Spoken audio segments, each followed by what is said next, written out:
Na Zemi sa bez pochyby zosúladilo mnoho faktorov, aby tu boli možné vyššie formy života. Počet faktorov, ktoré sme definovali ako požiadavky, narástol. Bežne dnes máme na typickom zozname asi 20 faktorov.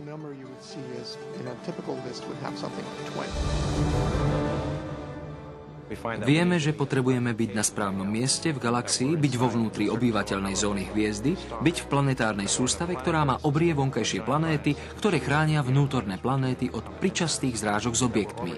Potrebujeme obiehať tú správnu hviezdu, ktorá nie je ani prichladná, ani prihorúca. Byť na planéte, ktorá má mesiac, ktorý stabilizuje rotačnú os planéty, byť na planéte, ktorá je suchozemská, má kôru akurát takú hrubú, aby fungovala tektonika dosiek, ktorá je dostatočne horúca vo svojom vnútri, aby mohla generovať magnetické pole pomocou elektrických prúdov v tekutom jadre planéty, ktorá má atmosféru s dostatkom kyslíka, aby mohli vyššie organizmy prežiť, ktorá má dostatok vody a má kontinenty, ktoré umožnia rôznorodý život, ktorá má aktívnu biosféru, aby mohli bytosti ako my existovať.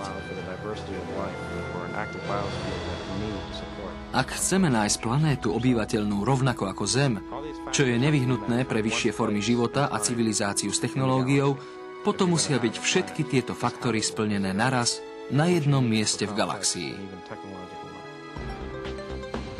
V snahe odhadnúť, aká je pravdepodobnosť, že sa tieto faktory naplnia súčasne, niektorí výskumníci dospeli k rovniciam, kde pripísali konzervatívnu hodnotu 1 z 10 ku každému faktoru, ktorý sa považuje za nutný pre vyspelý život.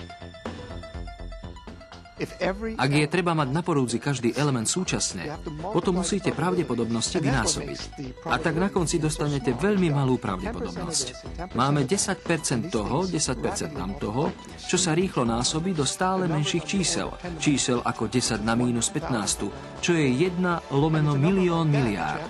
Toto číslo musíme prirovnať k 100 miliardám hviezd v galaxii. 100 miliárd je veľké číslo, ale milióntina z miliardtiny je po obrátení číslo oveľa väčšie. Tieto pravdepodobnosti hovoria sami za seba. Hovoria nám, že v galaxii sa to nemôže stať, alebo že je to veľmi vysoko nepravdepodobné. Dôkazy nás teda vedú týmto smerom.